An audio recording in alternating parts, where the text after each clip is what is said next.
we have looked at all the application of electrolysis.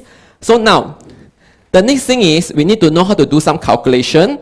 So the calculation involve how do we calculate how much product is formed at a particular electrode during electrolysis, and how do I determine how much electricity to pass in order for the electrolysis to take place, in order for a certain amount of product to be formed.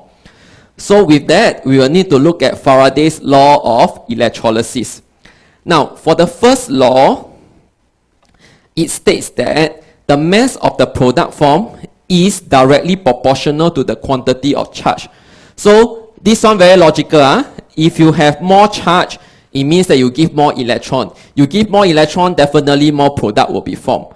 So increase charge, increase electron, it will form more product. So mass is directly proportional to the quantity of charge. And your quantity of charge, so how do you increase the charge in the electrolysis process? I increase the charge by changing the current, so passing more current, or allowing the electrolysis process to take place at a longer duration. So longer duration more means that you can pass more electron, and hence the charge will also increase as well. Okay, so you need to take note of the units for these two.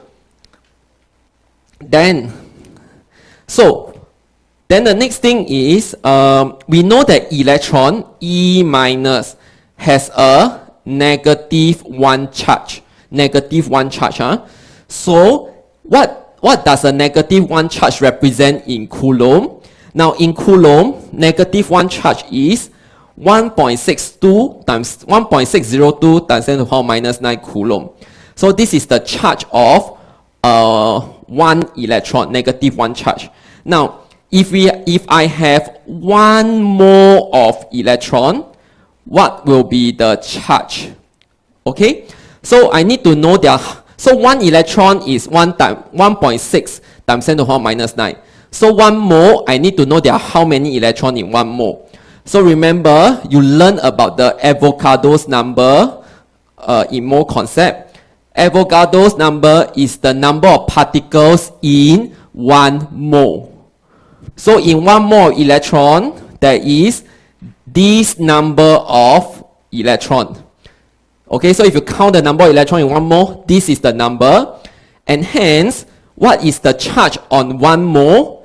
It will be the number of electron multiplied by the charge of 1 electron. Okay, so when you calculate this value here, the charge on 1 mole of electron is this amount of Coulomb. This amount of Coulomb is represented by this symbol called Faraday. Okay, so charge on 1 mole electron is 1 Faraday. So charge on 1 mole is 1 Faraday, and this is important because now, how do I calculate the amount of charge required to discharge a particular cation? So for this particular cation, what do you notice? We notice that for Mn plus to be reduced to this metal, it requires to take in n number of moles of electron. So if this is 2 plus, it will require 2 electron. So n represents number of moles of electron. So n number of moles of electron is required to reduce 1 mole of Mn plus. So now, since the charge on 1 mole of electron is F, so if I need n number of moles of electron, the total charge required will be the number of moles of electron times 1 Faraday. Because 1 Faraday is the charge on 1 mole. N represents the number of moles of electron. Okay, so you must take note of this. The total charge required to discharge n number of electron is n times Faraday.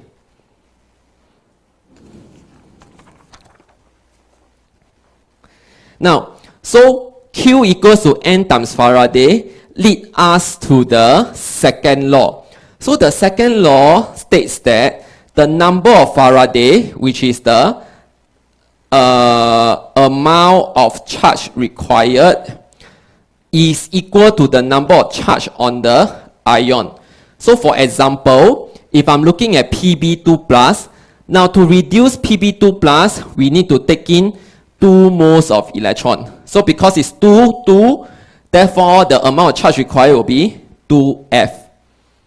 Okay, so amount of charge, you can just look at the charge that is on the cation. Now similarly for your anion, Br minus, it has a -1 charge. So -1 charge means that I need 1 more of electron to oxidize Br minus. So 1 more electron means that I will need 1 Faraday. Okay? Then for Al3 plus, 3 here means that I need 3 moles of electron. Therefore, the total amount of charge required will be 3 Faraday. Okay, so we look at the charge on your ion to decide. So now we can combine the first law and second law to help us in your calculation. So what you need to take note here, just now the first one, Q equals to IT. What does that represent? It represents the amount of charge that is supplied to allow a chemical reaction to take place. Now then your second one, what does it represent? It represents the amount of charge that must be gained by your reactant in order for the chemical reaction to take place. So this N represents the number of electron, which is either given out or gained by your reactant. So what you need to take note, first one is the charge as supplied, the other one is the charge that is gained. So your charge supply must always be equal to the charge that is gained. So therefore, I can combine these two together and it will become NF equals to IT.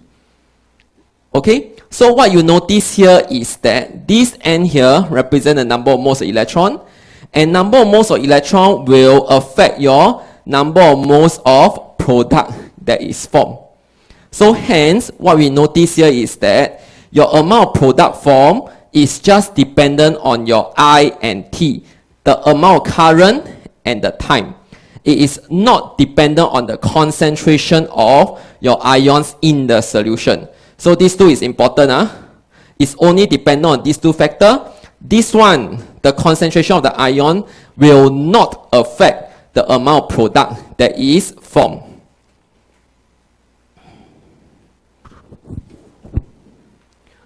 Okay, so with that, let's look at one example to see how we can use the two laws. Now, in this example here, I have a metal with a MR of 27, and this is the amount, the mass of the metal that is formed at the cathode, and 0.15 is your current I, and the current is allowed to flow for 3.5 hours, which is the duration time. So I'm supposed to determine the charge on the cation. So how do I approach this question? Now, so this is what I'm given. So first, I let the cation be Mx plus. X is the charge on the cation. So in order for your cation to be reduced to form your metal, it need to gain X mole of electron. Now for this one, what do we notice? We notice that I need to determine the value of X. How do I determine the value of X? So when you take the mole ratio between the number of moles of electron and your metal, based on the equation is X over 1. Can you see? Based on this equation is X over 1. So to determine the value of X, what do I need to do? I need to calculate the exact number of moles of electron, calculate the exact number of moles of metal, and find the mole ratio. The mole ratio will allow me to determine the value X here. So first, I will need to determine the number of moles of electron. How do I determine the number of moles of electron? Now, for the blanks given to you, right, please ignore the statement there. Just copy as you see on the slide because I make some changes. So, to calculate the number of moles of electron, I need to use this equation. So, Faraday is a constant.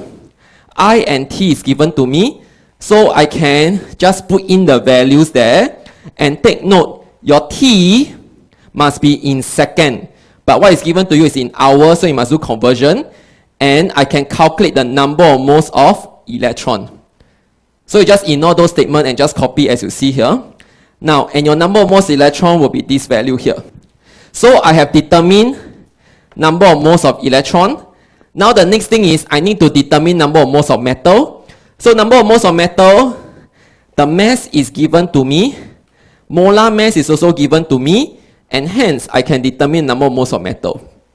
So with that, can you see that I have number of moles of electron, number of moles of metal? So I can just find the mole ratio to get the value of X.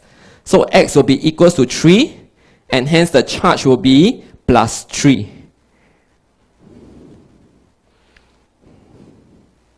So what is important is this one here.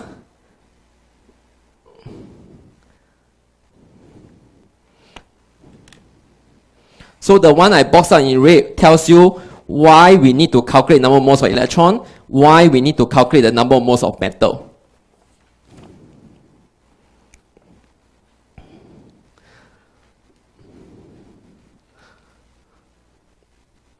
Next, let's look at the last exercise, which is question 2.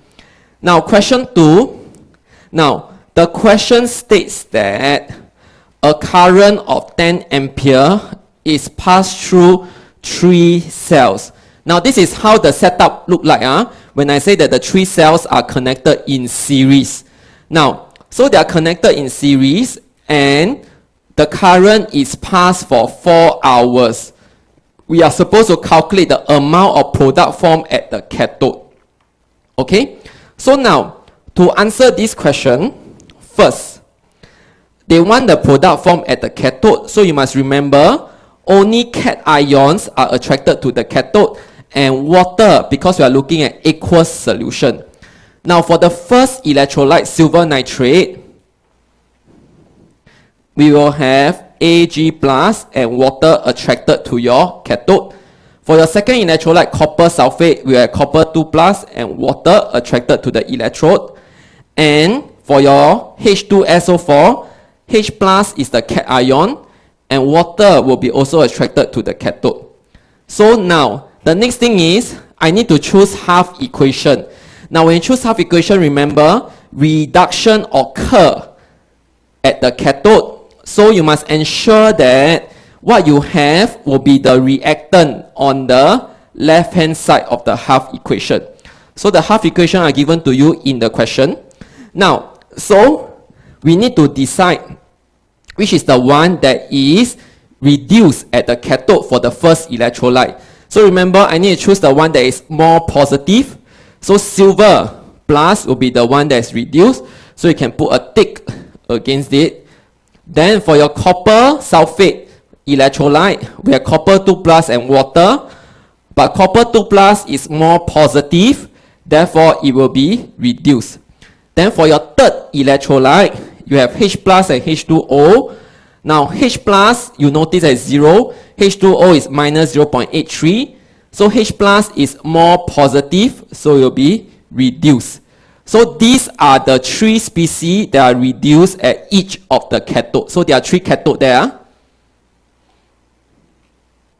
So you can put a tick. Then the next thing is, now, then we need to write down the equation that take place at each of the electrode. So you write this down under your silver nitrate cathode. This one write it under your copper sulfate one. This one you write it down under your dilute H2SO4 one. So these are the 3 reactions that take place at each of the cathode. Now then the next thing is, I need to calculate the amount of product formed. Now what you notice here, silver, copper and hydrogen are the product formed. Now the amount of product formed is dependent on the number of electron that is passed through your electrode. So first I need to calculate the number of moles of electron that is actually passed through. And how do I calculate number of moles of electron? Now since the cells are in series, it means that for all 3 cells, the same number of moles of electron will be passed through. So I can use this equation NF times F equals to IT. So number of moles electron is the unknown I want to find. Faraday is a constant. Current and time is also given to me. So I do my substitution. Remember, the current given to you is milliampere, so you need to times 10 to the power minus 3. And the time given to you is in hours, so you need to convert to second. So the number of moles of electron that is passed through will be this amount. So you copy this part.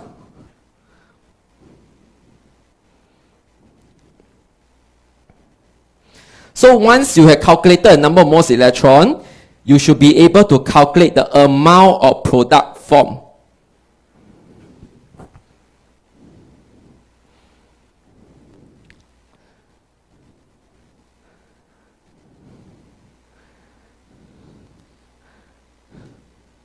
Okay. So just now we have calculated the number of moles of electron. Now we need to use the number of moles of electron to calculate the amount of product formed. So for silver, you notice that the mole ratio is 1:1. So your number of moles of electron will be equal to the number of moles of product that is formed. So once you get the number of moles of product formed, the number of moles times the molar mass will be the mass of silver that is formed. Okay? Then for copper, it's the same thing, but take note, the ratio is now 2:1. So your number of moles of copper is half the number of moles of electron. And hence, you need to take into account this number of moles of copper times the molar mass of copper. So you will get this value for mass of copper. Now, then the next thing is, I need to look at hydrogen. Now, hydrogen is a gas. So therefore, the first thing is, I need to determine the number of moles of hydrogen gas that is produced. So, same thing, mole ratio is 2:1. So, the number of moles of hydrogen is half the number of moles of electron. And the question already tells you that the molar volume is 24 cm3. So, with your number of moles of hydrogen, you need to multiply by the molar volume to get the volume of hydrogen gas produced.